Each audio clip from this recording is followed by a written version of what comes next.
सावन व भादौ मास में बाबा महाकाल की सवारी निकाले जाने की परंपरा अनादिकाल से चली आ रही है। इसके चलते आज सावन के पहले सोमवार को बाबा महाकाल की पहली सवारी निकाली गई। इसके पहले महाकालेश्वर मंदिर के सभा मंडप में शासकीय पुजारी पंडित घनश्याम शर्मा द्वारा भगवान महाकाल की पूजा अर्चना की गई। इसके दौरान मध्य प्रदेश सरकार के कैबिनेट मंत्री तुलसी सिलावट मौजूद रहे।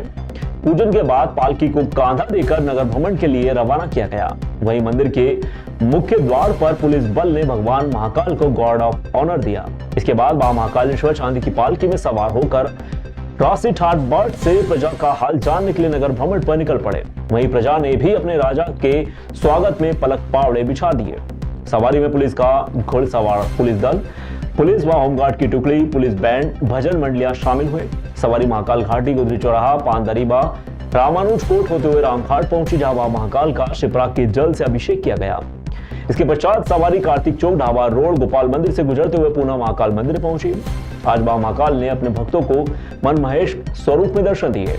सवारी के दौरान प्रशासन द्वारा सुरक्षा के कड़े प्रबंध भी किए हुए थे। बता दें कि भक्तों की सुविधा के लिए LED स्क्रीन की व्यवस्था की गई थी, जो बाबा महाकाल की पालकी के पीछे चल रही थी। यह व्यवस्था प्रशासन ने इसीलिए की ताकि जो भक्त बाबा महाकाल के पालकी में दर्शन नहीं कर पाते वह सुगमता से LED स्क्रीन के माध्यम से बाबा महाकाल के दर्शन कर सकें। इसके अलावा पुलिस प्रशासन ने भी सवारी की व्यवस्था के लिए 2200 जवान लगा दिए, जो सवारी मार्ग सहित हाई राइजिंग बिल्डिंग से चप्पे चप्पे पर नजर रखे हुए थे। सवारी मार्ग की बागडोर संभाले हुए थे। साथ ही सवारी मार्ग पर ड्रोन कैमरे से नजर भी रखी जा रही थी।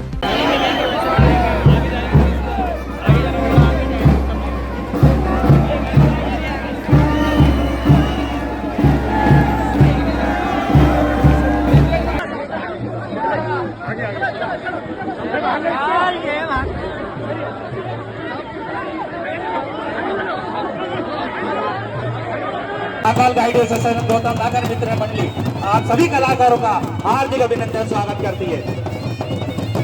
बहुत बढ़िया, बहुत बढ़िया, बहुत बढ़िया, बहुत बढ़िया। बाबा महाकाल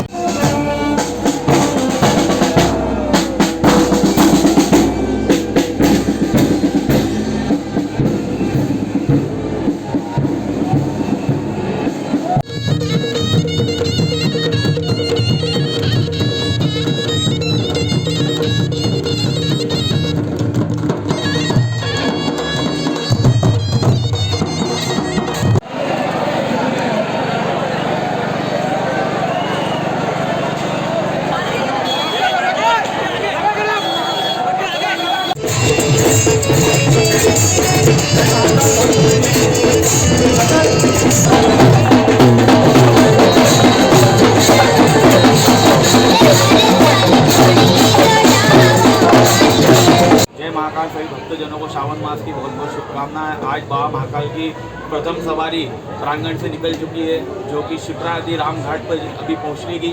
वहां से पहुंचने के बाद भगवान का जलाभिषेक होगा। जलाभिषेक होने के बाद बाबा पूरे प्रजा को प्रजा का हालचाल जानेंगे।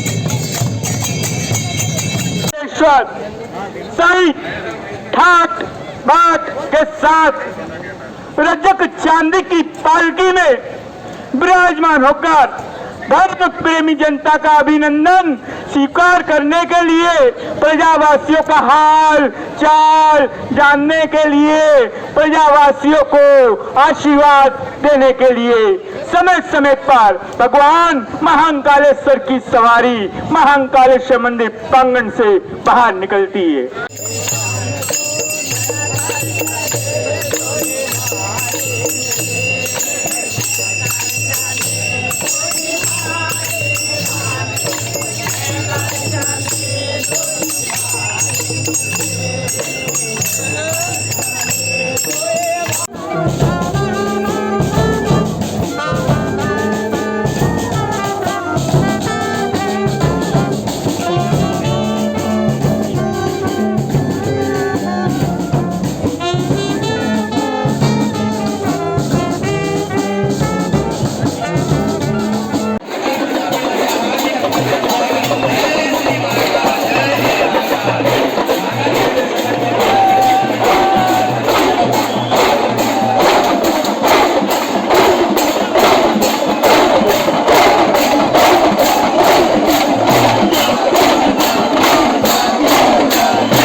वो भगवान गजानन को मन लगोगे कि तेरी जय हो गई, तेरी जय हो गई, तेरी जय हो गई, तेरी जय हो गई।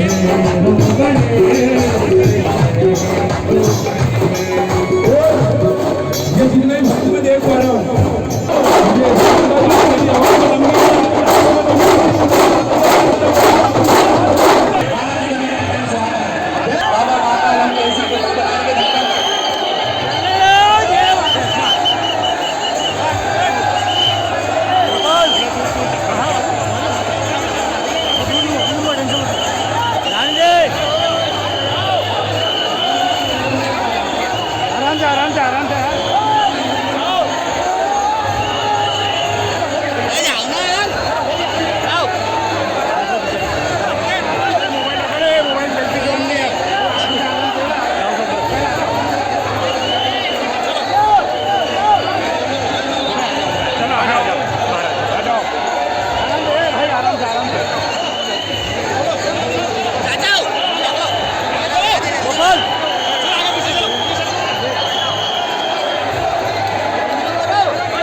आज उज्जैनी अवंतिका नगरी महाकालमय हो गई है, शिवमय हो गई है। लाखों की संख्या में पूरे महाकाल स्थल पर लाखों की संख्या में धर्मावलंबी आए हैं और बाबा से प्रार्थना कर रहे हैं। बाबा महाकाल मंदिर से निकलकर प्रजा का हालचाल जानने के लिए प्रजा मंडल के बीच में पधारे हैं। नर नारी बड़ी उत्साह के साथ में बाबा महाकाल का अभिनंदन कर रहे हैं, स्वागत कर रहे हैं। ये पहले सोमवार के अवसर पर मैं उज्जैन वासियों को और उज्जैन के आसपास से पधारे हुए सभी देशवासियों का अभिनंदन करता हूं, स्वागत करता हूं। उनको जो कष्ट हुआ उसके लिए उज्जैन का प्रभारी मंत्री होने के नाते क्षमा प्रार्थी हूँ। और ये महाकाल महाराज। बाबा महाकाल की सवारी, सावन का पहला सोमवार, हम सबका सौभाग्य। आज सावन की सवारी में बाबा महाकाल साल में एक बार नगर भ्रमण के लिए निकलते हैं अपने भक्तों के हालचाल जानने। और मुझे इस बात की प्रसन्नता कि हमारी सरकार ने ये निर्णय लिया कि सवारी में पूरे प्रदेश की लघु रूप दिखाई दे, इसलिए हमारे सभी आदिवासी भाई बहनों के लिए मंडला, डिंडोरी, बालाघाट, धार, झाबुआ, अलग अलग अंचल के, छिंदवाड़ा से लगा के आदिवासी अंचल के अपने वाद्यों के साथ भी वो यात्रा में निकले। उसी प्रकार से मध्य प्रदेश सरकार के मंत्रीगण भी, माननीय मंत्रीगण हर सोमवार अलग अलग पूरा मंत्रिमंडल 6 यात्रा में निकलेगा। आज मुझे प्रसन्नता है हमारे माननीय मंत्री श्रीमान प्रहलाद पटेल जी से लगा करके कई सारे मंत्रीगण आज इस शामिल होने वाले हैं। मेरी अपनी ओर से इस पूरी यात्रा के लिए माननीय तुलसीराम सिलावट जी से और कई सारे लोग, अभी मैं चूंकि दुबई में हूँ तो मैं विस्तृत सूची तो नहीं देख पाया हूँ, लेकिन ये धूमधाम से निकलने वाली यात्रा आने वाले समय में उज्जैन की गरिमा बढ़ाएगी। बाबा महाकाल की कृपा पूरे देश, प्रदेश और दुनिया पे रहे। जय श्री महाकाल। उज्जैन के महाकालेश्वर मंदिर में दर्शन हेतु श्रद्धालु देर रात से कतार में लगे हुए थे। तड़के 2:30 बजे बाबा महाकाल के पट खोले गए, वहीं 3 बजे भस्म आरती शुरू हो गई। इसके हजारों श्रद्धालुओं ने दर्शन लाभ भी लिए। महाकालेश्वर मंदिर महेश पुजारी ने बताया कि श्रावण मास भगवान भोलेनाथ का सबसे प्रिय माह माना गया है। मान्यता है कि श्रावण माह में शिव आराधना करने से सभी कष्टों से तुरंत मुक्ति मिल जाती है। महाकालेश्वर मंदिर के महेश पुजारी ने बताया कि सावन माह की शुरुआत 11 जुलाई से हो गई है। आज सावन माह का प्रथम सोमवार है। महेश पुजारी ने बताया कि सावन माह के पहले सोमवार पर आज महाकालेश्वर मंदिर में बाबा महाकाल की विशेष भस्म आरती की गई। भस्म आरती के पहले बाबा को जल से नहलाकर महापंचामृत अभिषेक हुआ। इसमें दूध, दही, घी, शहद व फलों के रसों से अभिषेक किया गया। अभिषेक के बाद भांग व चंदन से भोलेनाथ का आकर्षक श्रृंगार किया गया। भगवान को वस्त्र धारण करवाए गए। पश्चात बाबा को भस्म चढ़ाए गए। भस्माभूत होने के बाद झांझ मंजीरे, ढोल नगाड़े व शंखनाद के साथ बाबा की भस्म आरती हुई। भक्त आज के दिन का विशेष इंतजार करते हैं, इसलिए आज महाकाल के दरबार में सुबह से उत्साह एवं आनंद का माहौल छाया रहा।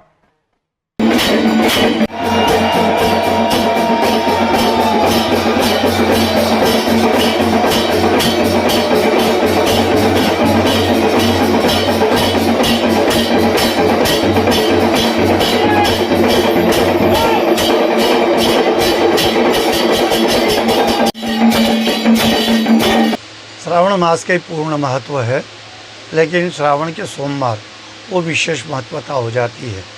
कई शिव भक्त प्रतिदिन पूजा न कर सकते हैं, तो इस कारण से श्रावण के सोमवार पर यदि वो पूजा अर्चना शिव की करते हैं तो उनको पूरे मास का फल प्राप्त हो जाता है।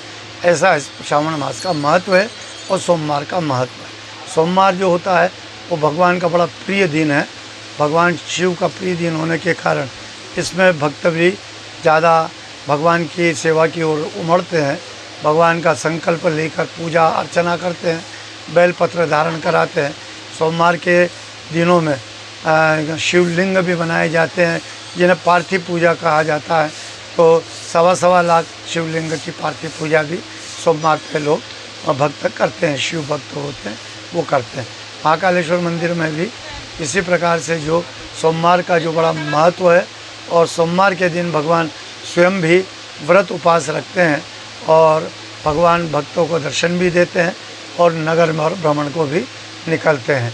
इसलिए आज यहाँ का सोमवार का महत्व और महाकालेश्वर ज्योतिर्लिंग का महत्व भी विशेष है, क्योंकि नगर में चारों सोमवार पर भगवान भ्रमण को जाते हैं।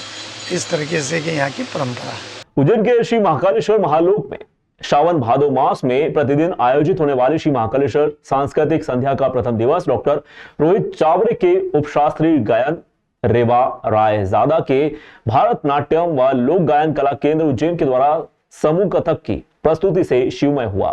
प्रथम प्रस्तुति में डॉक्टर रोहित चावरे ने राग मियां मल्हार, भूपाली, वृंदावनी सारंग में अपनी आवाज का जादू बिखेरा। इसके बाद रेवा रायजादा ने भारतनाट्यम नृत्य की प्रस्तुति, इसमें उन्होंने गणेश वंदना, नर्मदा अष्टकम, शिव तांडव पर नृत्य किया। लोक गायन कला केंद्र उज्जैन की निदेशिका प्रज्ञा गढ़वाल के निर्देशन में समूह कथक की प्रस्तुति हुई। इसमें शिव की समर्पित भक्ति भाव से पूर्ण नृत्यांजलि प्रस्तुत की गई। इस अवसर पर मुख्य अतिथि उज्जैन श्याम आश्रम के महंत राधे राधे बाबा, नगर अध्यक्ष भारतीय जनता पार्टी संजय अग्रवाल ने दीप प्रज्वलन किया गया और कलाकारों का सम्मान भी किया। यह सांस्कृतिक संध्या 13 जुलाई से 16 अगस्त तक शाम 6 बजे से लेकर रात्रि 8 बजे तक प्रतिदिन शनिवार व सोमवार छोड़कर आयोजित की जाएगी। इसमें 47 कलाकार समूह प्रस्तुति देंगे। महाकाल की सुंदर दुशाला उड़ा करके उनका सम्मान कर रहे हैं। साथ ही रुद्राक्ष की माला एवं प्रसाद का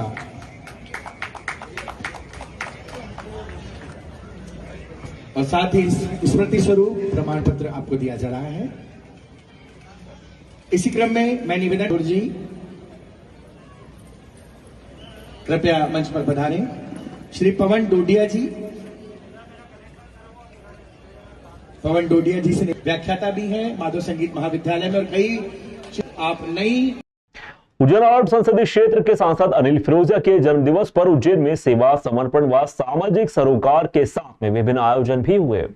सांसद अनिल फिरोजिया के जन्मदिवस पर वरिष्ठ नागरिकों, दिव्यांगजनों एवं जरूरतमंदों को सहायक उपकरण वितरित किए गए।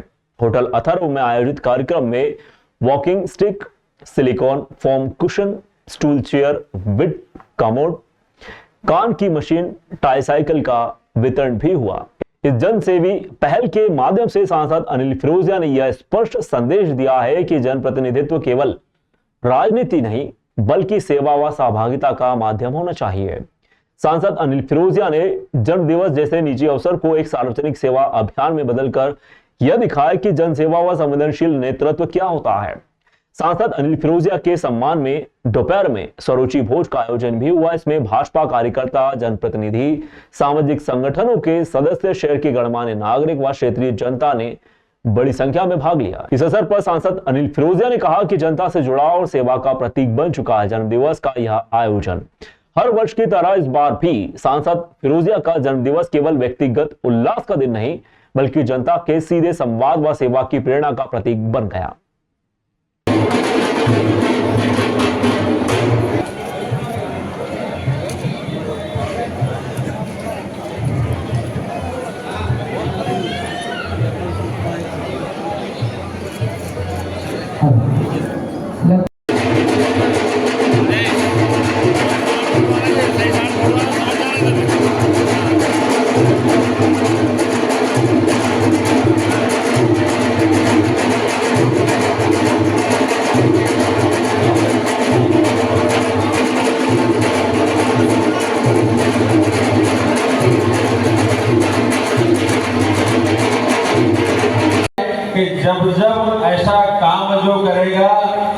देश पे राज करेगा। देश पे राज क्यों करेगा कि साधु संत एक निर्धन होते हैं, और जब जो गरीब होते हैं वो कैसे होते हैं, उनसे पांव से और हाथ से चला नहीं जाता, उनकी सेवा अनिल फ्रीडन जी करते हैं। तो मैं कुल मिला के यूँ कहना चाहता हूँ कि दीर्घायु हो और मंगल कामना हम साधु संत कर ही रहे हैं, क्योंकि मंच पे जब मंच लगता है तो उस पे नेता या कोई वरिष्ठ लोग बैठते, पर हर जन्मदिन पे मैं देखता आ रहा हूँ साधु संत को पहले बिठाते, उनका सम्मान वो करते हैं। तो ऐसे नेता को तो कम से कम 3 बार के कम से कम देखा जाए तो वो इस देश में राज कर रहे हैं। उनकी माता जी को मैं बधाई भी देता हूँ कि ऐसा लाल उनने जगह है कि इस देश के अंदर उनका एक नाम चल रहा है, और नाम चलना ही चाहिए। तो आगे मैं तो आज आशीर्वाद सब साधु संत के बीच में दे रहा हूँ कि सांसद से और आगे जाके और अच्छा काम करें, पूरे देश में साइकिल बांधे वो आने वाले समय में। और मैं सबको महाराज जी साथ आज वर्ष अनुसार इस वर्ष भी जो मेरा जन्मदिन मनाया जा रहा है वो सेवा सप्ताह के रूप में मनाया जा रहा है। और आज हम दिव्यांगों को ट्राईसाइकिल और व्हीलचेयर, कान में सुनने वाला उपकरण, ऐसे 150 उपकरण है जो हम यहाँ पे हमारे दिव्यांग भाई बहनों को दे रहे हैं, क्योंकि मोदी जी का भी आग्रह रहा है कि अपने जन्मदिन पे सेवा कार्य करें। और इसके बाद हम हरियाली अमावस्या पे 11,000 वृक्षारोपण भी करेंगे, एक पौधा माँ के लिए। हाँ, हमारे साधु संतों का हमने आशीर्वाद लिया है। महामंडलेश्वर आए थे और उन्होंने भी ये कहा है कि दिव्यांगों की सेवा करना ही नारायण की सेवा है, और उन्होंने हम सबको आशीर्वाद दिया। जनप्रतिनिधि का काम ये है कि जनता की जो समस्याओं को सदन में उठाना, और हमने वो समस्याएं उठाई हैं, और हमारी कुछ मांगे थी वो भी हमने उठाई है, और हमारे यशस्वी प्रधानमंत्री जी के आशीर्वाद से वो समस्याएं भी हल हुई हैं, और हमको कई सौगातें उज्जैन को मिली हैं। उज्जैन में सिंधी समाज की पहल पर आयुष्मान कार्ड शिविर का आयोजन किया गया। शिविर रविवार को उज्जैन के सिंधी कॉलोनी स्थित सिंधी धर्मशाला में आयोजित किया गया था। शिविर में 100 से अधिक जरूरतमंद लोगों का रजिस्ट्रेशन हुआ। इसमें सीनियर सिटीजन की संख्या भी 50 से अधिक रही।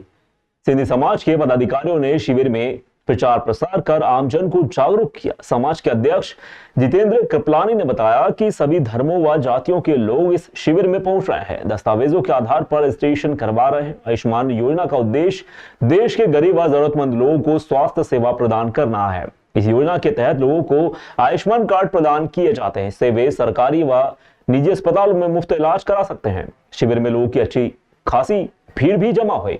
लोगों ने अपने दस्तावेजों के साथ में शिविर में पहुंचकर रजिस्ट्रेशन करवाया। सिंधी समाज के पदाधिकारियों व सदस्यों ने शिविर में पहुंचकर लोगों की मदद की और उन्हें आयुष्मान योजना के बारे में जानकारी भी दी। आयुष्मान कार्ड गरीब व जरूरतमंद लोगों के लिए वरदान साबित हो रहा है। इस कार्ड के माध्यम से लोग अपने इलाज का खर्च बचा सकते हैं और बेहतर स्वास्थ्य सेवाएं प्राप्त कर सकते हैं।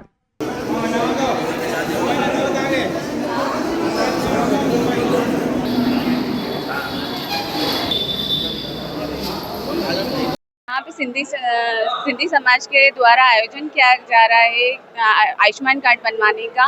मैं भी अपनी फैमिली के समेत यहाँ पर आई हूँ और मैं काफ़ी टाइम से परेशान हो रही थी आयुष्मान कार्ड बनवाने के लिए, पर यहाँ पे कितने भी लोगों ने, कार्यकर्ताओं ने काफ़ी अच्छा किया है और मैं भी अपना इस आयुष्मान कार्ड बनाने का लाभ ले रही हूँ। जय झूलेलाल। सिंधी समाज उज्जैन का गठन हुआ, जिस उद्देश्य से गठन हुआ उन उद्देश्यों पर हम खरे उतरते हुए आज हमने पहला कार्य, सबसे बड़ा कार्य जो जरूरत रहती है, सबसे ज़्यादा स्वास्थ्य के लिए खर्चा होता है, जरूरतमंदों के लिए आयुष्मान कार्ड का हमने आज शिविर लगाया है, जिसमें बड़ी संख्या में समाजजन एवं अन्य समाज के लोग जिसमें आए हैं, जो इसके अंदर वो लाभ ले रहे हैं और निःशुल्क हम आधार कार्ड और समग्र आईडी से आयुष्मान कार्ड बनाने का कार्य कर रहे हैं। इसमें पूरे सिंधी समाज इसमें और अन्य समाज के लोग जिसमें आके बड़ी संख्या में भाग ले रहे हैं। सेवा कार्यों के उद्देश्य से जो इस सिंधी समाज उज्जैन का गठन हुआ है, आज सर्वप्रथम हमने पहले ही रविवार में आयुष्मान कार्ड शिविर लगाया सर्व समाज के लिए। सभी पंचायतों में हमारे समाज के जितने भी समाजजन आते हैं, वो सभी के लिए निःशुल्क शिविर लगाया गया है ताकि समाजजन भी इसका लाभ ले सकें, जिसकी बात हमारे यशस्वी प्रधानमंत्री नरेंद्र मोदी जी भी करते हैं कि प्रत्येक परिवार इस चीज़ से लाभान्वित हो। हमारे यशस्वी मुख्यमंत्री डॉक्टर मोहन यादव जी ने भी कई शिविर लगाए, ऐसे आयुष्मान के कई शिविर लगाए।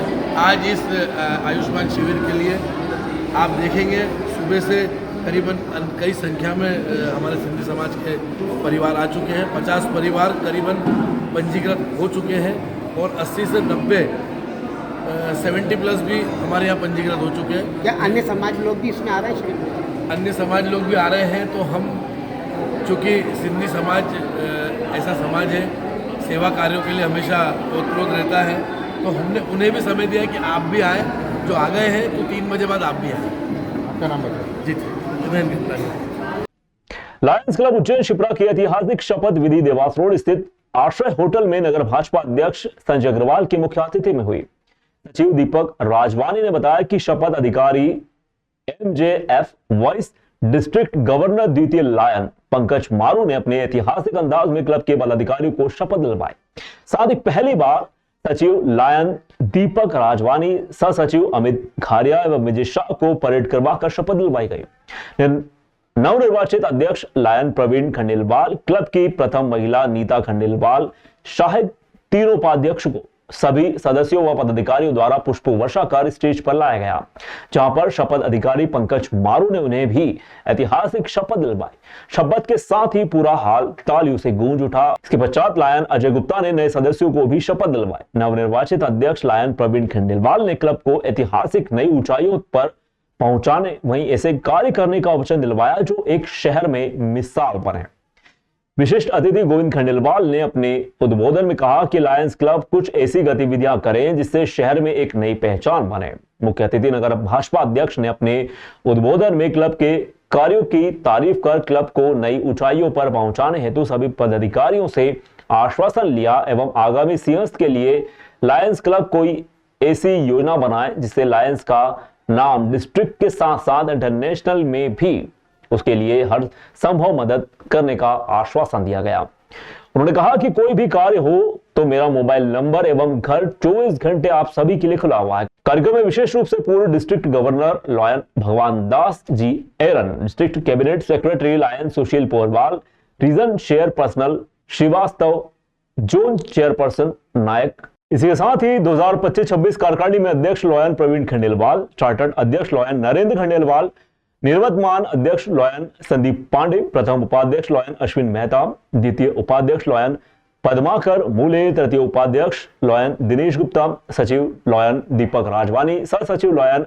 अमित घारिया, लॉयन विजय शाह, कोषाध्यक्ष लॉयन नवीन कांकरिया, सह कोषाध्यक्ष lion Balkrishna Majwadia, tamer lion Gyanendra Khandelwal, PRO lion SK Singh, संचालक lion Sanjay Siddha, lion Sarabjeet Singh, lion Sandeep Pandey, lion Kalpesh Kucheria, lion Prakash Gupta, ACIF coordinator MJF lion Rajendra Shah, service chairperson MJF lion Chhaya Lokhande, membership committee chairperson lion Vinod Jain, membership committee co chairperson Abhay Data, वित्तीय समिति लॉयन दिनेश सिंघल, अभिनंदन समिति लॉयन ममता दाता, lion समन्वयक समिति lion Narendra Khandelwal, lion Brajmohan Mantri lion Rajesh Ghatiya, lion SN Pawar, lion Rahul Mishra, lion Rajesh Sodani, lion Mehul Bohra, lion Mohanlal Khandelwal, lion Surendra Bansal, lion Chetan Nayak, lion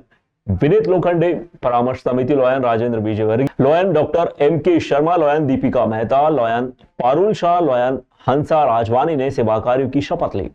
कार्यक्रम सूत्रधार शपथ विधि लॉयन विनोद जैन, लॉयन अश्विन मेहता रहे। एक ही बात कहना चाहता हूँ लायंस शिप्रा के लिए कि हमें आपसी मित्रता, आपसी बिजनेस कनेक्टिविटी, क्योंकि लायनवाद तो हमें सब सिखा ही रहा है। परमो धर्म की जी PMJF लायन पंकज मारू जी आप सबके समक्ष।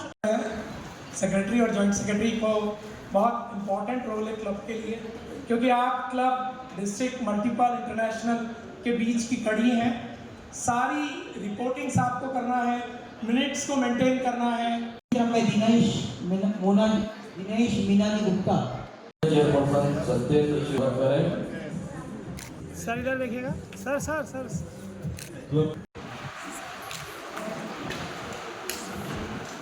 इधर 5 डिस्ट्रिक्ट टूर्नामेंट दीपक भैया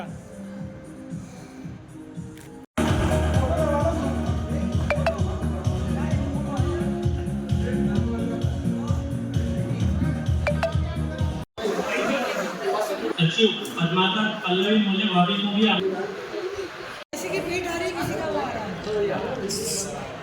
सीधे करो संजय भैया नए नियुक्त सचिव दीपक भारद्वाज जी का भी बहुत बहुत स्वागत अभिनंदन।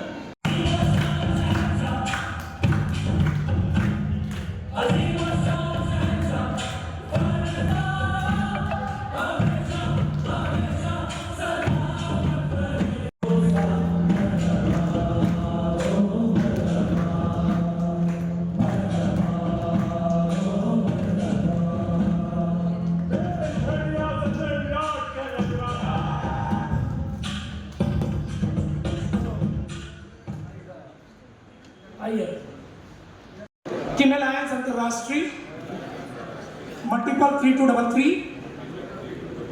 एवं डिस्ट्रिक्ट 3233 G2 द्वारा स्थापित संविधान एवं नियमों के अनुसार लायंस क्लब शिप्रा उज्जैन शिप्रा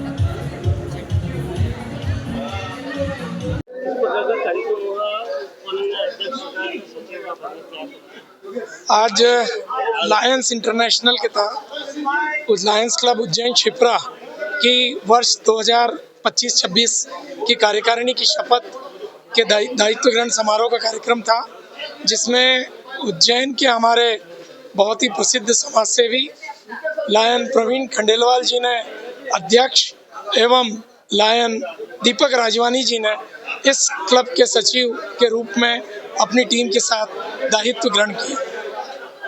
किस प्रकार के आगे के काम क्या उद्देश्य था पूरा काम करने का?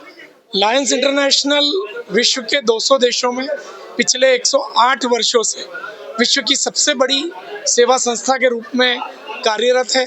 हम लोग विभिन्न सेवा गतिविधियां जिसमें हंगर, डायबिटीज़, आई केयर, इसके अलावा पर्यावरण, ऐसे अनेक ह्यूमैनिटेरियन विषय पर कार्य करते हैं और विश्व के 13.5 लाख हमारे सदस्य हैं। उसमें ये सारे सदस्य स्वयं अपने पैसों से अपना एक्स्ट्रा टाइम, अपनी एक्स्ट्रा मनी, एक्स्ट्रा एनर्जी पीड़ित मानवता की सेवा के लिए कार्य करते हैं। लायंस क्लब उज्जैन शिप्रा भी हमारी डिस्ट्रिक्ट 3233 G2 का एक महत्वपूर्ण क्लब है और उज्जैन में अनेक सेवा गतिविधियों में संलग्न है। उपकेश्वर कावड़ यात्रा हर वर्ष की तरह इस वर्ष भी निकल गई है। पिछले 14 सालों से यह यात्रा निरंतर चलती रही है, जो कि ओमकारेश्वर से उज्जैन तक होती है।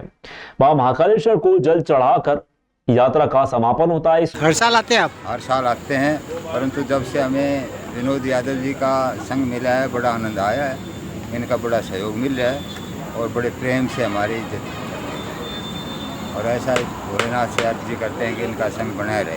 केशवर ग्रुप, कावड़ ग्रुप बहुत ही अच्छा ग्रुप है, बहुत अच्छी तरीके से लेके जाते हैं और सबसे पहले हमारी सेवा होती है। सभी की सेवा होती है हमारी नहीं, हमारे को तो पहले तलाश करके करते हैं। इस मौके पर विनोद यादव, सुरेंद्र कावरा, उमेश ठाकुर, कौशल परमार, मुकेश चौहान का विशेष सहयोग रहा। यह जानकारी आकाश साहनी ने दी।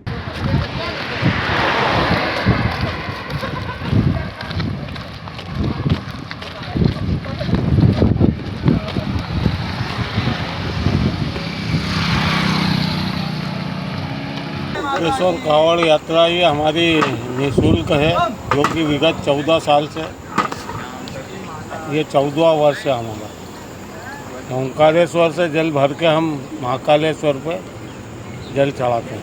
हर साल सावन शुरू होते ही स्टार्ट कर देते हैं शुरू होते ही हमारी यात्रा चालू हो जाती है, तो छठे दिन हम महाकाल भगवान को जल चढ़ाते हैं। नागदा में सावन के प्रथम सोमवार को मां भुवनेश्वरी की भव्य कावड़ यात्रा नगर से निकली है। यात्रा गवर्नमेंट कॉलोनी स्थित मां भुवनेश्वरी मंदिर से शुरू हुई, बिरला ग्राम होते हुए राजा विक्रमादित्य की जन्मस्थली वृद्ध कालेश्वर महादेव मंदिर बीकमपुर के लिए निकाली गई। कावड़ यात्रा के दौरान मार्ग में जगह जगह पंडाल बनाकर लोगों ने दूध व फल वितरित किए। कावड़ में चलने वाले लोग बाबा भोले की भक्ति में झूमते नजर आए। लोगों ने कावड़ियों का स्वागत किया और उनकी सेवा भी की। कावड़ यात्रा में शामिल लोगों ने भगवान शिव की भक्ति में जमकर नारे लगाए और भजन भी गाए। कावड़िए भगवान शिव की भक्ति में पूरी तरह से डूबे हुए थे, उनकी यात्रा का आनंद ले रहे थे। कावड़ यात्रियों ने बताया कि कावड़ यात्रा का उद्देश्य भगवान शिव की पूजा करना और उनकी कृपा प्राप्त करना है। इस पवित्र यात्रा में आध्यात्मिक शांति व आनंद मिलता है।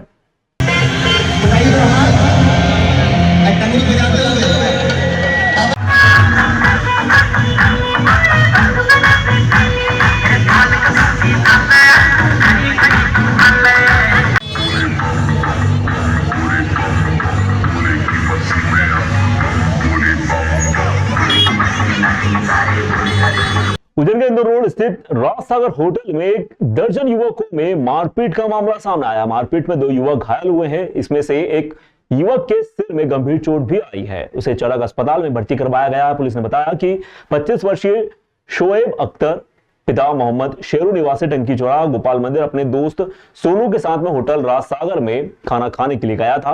पास वाली टेबल पर करीब 10 से 12 लोग किसी बात को लेकर झगड़ा कर रहे थे। अपना झगड़ा छोड़कर कुछ युवक सोनू व शोएब से उलझ गए। इस दौरान शोएब के सिर पर अज्ञात व्यक्ति ने कांच के गिलास से हमला कर दिया। नानाखड़ा पुलिस ने मामले में प्रकरण दर्ज कर लिया है।